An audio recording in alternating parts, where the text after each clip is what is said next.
What is going on, guys? Sorry I'm so late with this video. I've been working, I've been doing college stuff, and this is the finals week right now, so I'm trying to get stuff done, and it's hard for me to make videos and gaming videos.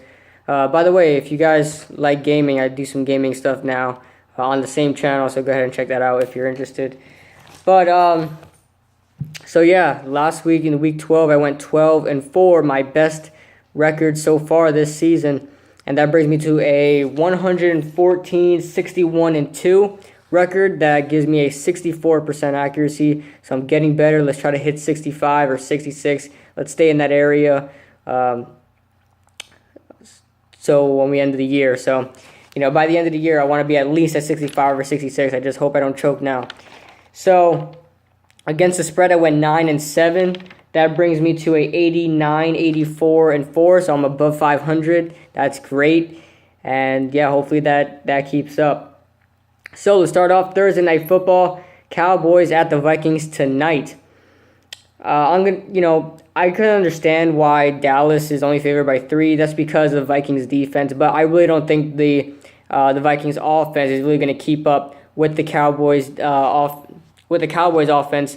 And I think they're like number 1 in scoring differential right now with like 103. So I don't see the Vikings keeping up in this game whatsoever. They don't score many points as it is. And the fact that they have to fight to keep scoring against a high-powered Dallas offense is pretty bad. So I'm going to say the Cowboys win 24-14, Dallas -3. That's my first lock of the week.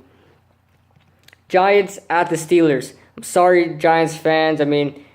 I hope we win. I really do. This game would actually make a statement to me. I know the Steelers aren't the same Steelers we've seen, but that will show that we can beat great quarterbacks like Ben Roethlisberger and beat great wide receivers like Antonio Brown and beat great running backs like Le'Veon Bell. Their defense isn't that good in the Steelers, but they can still get some pressure and get sacks and pick the ball. So that's something we need to make sure we don't do. And the Pittsburgh offensive line only allowed 14 sacks this season. I think that's the same thing as the Giants allowed. So we'll see what happens there. But I think this is the one we lose. We won 6 straight, but we've got to lose sometime. And I think we might lose this one here. So 24-20 is what I think. Steelers are going to win. It's going to be close. So I'll take New York plus 6.5. Chiefs at the Falcons. When the Chiefs win, they tend to not win in a blowout fashion. They just barely get by. And that's been how things have went in these past couple of weeks for the Chiefs. They're a really good team, don't get me wrong. But Atlanta has a different way of winning, and they have a different way of playing. They score points, they score a lot of points, and they score it fast. And, that's something that I can see the Falcons doing if Matt Ryan would stay away from Marcus Peters. So I'm going to choose Atlanta to win this one, 31-21. Take Atlanta -4.5. My first upset pick of the week, Lions at the Saints. I know the Saints are on a hot streak right now. They almost went to the Denver Broncos, and they beat the Seattle Seahawks. And, they're doing all these great things right now.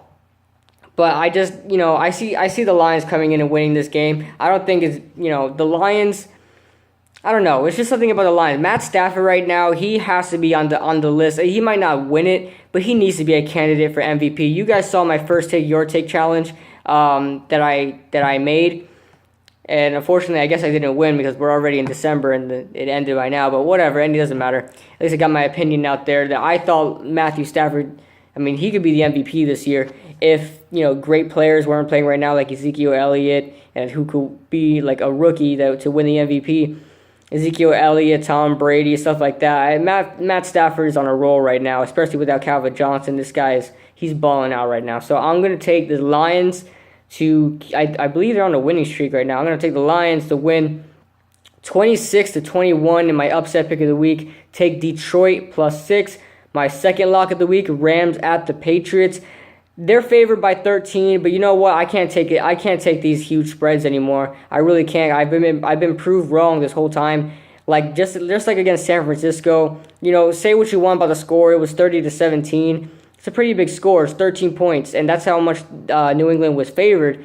But New England kind of just squeaked by with that win. If you guys watched the game, New England was San Francisco was pretty competitive with New England in that game. So, I'm not going to expect them to blow out the Rams. I think the Rams are a much better team than the Patriots. And the Patriots are starting to decline now. It looks like Patriots fans, don't attack me for this, and Tom Brady lovers, but still, they barely squeaked by against San Francisco, and against a 3-8 team, call it a rivalry if you want, but I really don't see it as a rivalry that much.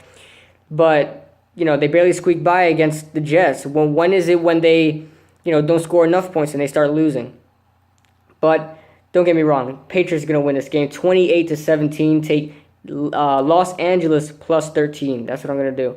Broncos at the Jaguars. It's not going to be close. I'll take the Broncos 27-7. Take Denver plus minus 3.5. Texans at the Packers. The Packers had a great game last week, but that's not the reason why I'm going to have them winning here. I think the Texans are really weak right now. I really don't think that they have much going for themselves right now. If they make the playoffs, they're going to be out right in the beginning. I don't see them. In the beginning of the year, I really thought they had some kind of a super team. Not that Brock Osweiler was really going to play up to his contract. I didn't think that at all. But I thought maybe he would be a decent quarterback. His team and his defense is going to help him squeak by. One of those teams, like the Broncos were last year. But their defense isn't very good this year. Their offense was supposed to be pretty good. Lamar Miller, DeAndre Hopkins, and all these other players, Braxton Miller and Will Fuller, everybody there. On top of that, with a not so bad offensive line. Their offensive line isn't bad at all. So you put that all together, the Texans are really disappointing this year, and I'll have the Packers winning. I really can't see the Texans going up to Lambeau and winning this game. So I'll take the Packers 23-20. Take Houston plus 6.5 though. My third lock of the week, Eagles at the Bengals. I don't know what the spread was. I forgot to write it down on my stupid notebook. So I'm just gonna I have the Eagles winning 26-13 anyway. So it's gonna be a blowout. I think the Bengals are useless without AJ Green at this point. Dolphins at the Ravens. The Dolphins are on a huge streak, and it's not because of Ryan Tannehill. Although he is playing a little better, I really like how Jay Ajayi is playing. He is balling out right now. He didn't have many yards against the 49ers, against a team that allowed the most rushing yards in the league right now, but still, he's balling out right now. So I'm going to take the Dolphins to win this game 20-17. Take Miami plus 3.5. They're not favored. Yeah, take Miami plus 3.5. The Baltimore Ravens are favored in this game. So 49ers and the Bears is probably the worst game we'll probably see in forever. And if I'm not mistaken, this is a 4 o'clock game. Why is it? No, it might be a 1 o'clock game. Anyway, 49ers win 27-16 as they get their second win of the season. Congratulations. I think both of these teams are trying to lose this game. This game might be 0-0 because I really don't think they want to win. None of them want it. They're trying to tank the rest of the season. So I really don't think they want to win. But anyway, I'll take the 49ers 27-16 if they really play for real. I think the 49ers are a better team than the Bears, especially that Jay Cutler's gone. And Alshon Jeffrey's gone. So on top of that, the 49ers are pretty scrappy. They've stuck in all the games they're in. If they did get blown out, it was towards the end of the game. So yeah, I'll take San Francisco plus 1 in an upset. Bills at the Raiders. I could see this being a trap game, even though the Raiders are at home. I could still see this as being a trap game, but I'm going to stick with the Raiders here. 34-17. I'll take Oakland minus 3. They're going to have their first winning season in a very long time after this win. Redskins at the Cardinals.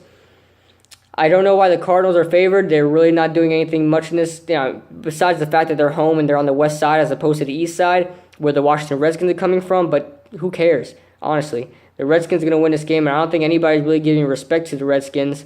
Take that from somebody that's in the division, and the Redskins beat us in a game that we were blowing them out. They came back to win the game, and the Washington Redskins are very good. They lost by 5 points to the Dallas Cowboys, and guess who missed 2 field goals? Their kicker that would have got them 6 points. So, add that all together, the Redskins are a pretty good team. They were in position to win against the Dallas Cowboys. So, Buccaneers at the Chargers. The Buccaneers had a very impressive win against the Seattle Seahawks, 14-5, a safety and a field goal. That is insane. They did a great job. So I think they might win this game against the Chargers here. 30-27. I'll take Tampa Bay +4. Panthers at the Seattle Seahawks. Man, I mean, the Seattle Seahawks are just, they showed why they're a terrible away team like last week. They are the biggest Jekyll and Hyde teams I've ever seen in my life. I mean, say what you want, bandwagon Seattle Seahawks fans, but I mean, they're not a good team on the road. I mean, they may win games and they may win great games on the road, but the reality of it, they just suck on the road. I mean, 14-5 against the Buccaneers. You guys, seriously, I mean, come on. The Buccaneers are pretty good this year, but come on, it's the Buccaneers. You guys are always a Super Bowl contending team. Why on earth do you only score 5 points against the Buccaneers? 5 points. I have never seen that in my life, by the way. I've seen 5 before, but the final score being 5. That's just, I've never seen that in my life. It's like a baseball score. That was a blowout baseball score. So, yeah, 30-27, Tampa Bay +4. Oh, yeah, Panthers at Seattle Seahawks. I'm going to take the Seattle Seahawks 27-24. They play better at home. I bet they're thanking God that they're at home right now, because the Panthers might have won if it had this been in Carolina, honestly. So I'll take Carolina +7, but Seattle to win the game. Colts at the Jets. I said this last year, and this was Monday Night Football. I don't get why the Colts maybe because the Super Bowl 3, like, who cares? Nobody even remembers that game. Nobody was born for that game. So, I mean, maybe that's why this is on Monday Night Football. I don't know why. These are two bad teams. And I didn't really think they were that special coming into last year either. So, don't know what the schedule makers were doing there. But I said this last year when the Colts faced the Jets on Monday Night Football. I was like, the Colts should blow them out. It should be no problem. And I'm not going to say the same thing this year, because what wound up happening was the Jets won 20-7. So this year might be different, but the Jets are a much worse team this year, so I don't know what's going to happen. But I'll take the Colts to win just to be safe, 23-17. I'll take Indianapolis -2. That's all I got for you guys today. By the way, the teams on bye, Browns and the Titans. Week 13 is probably the worst week to ever have a bye. I mean, that team must be exhausted, and they might be still sleeping when they come back from the bye. So that might be a curse more than a blessing to the Titans and the Browns. Well, the Browns don't care; they want to lose at this point. But the Titans are trying to fight for a playoff spot. But that's all I got for you guys today. I'll see you guys in the next video.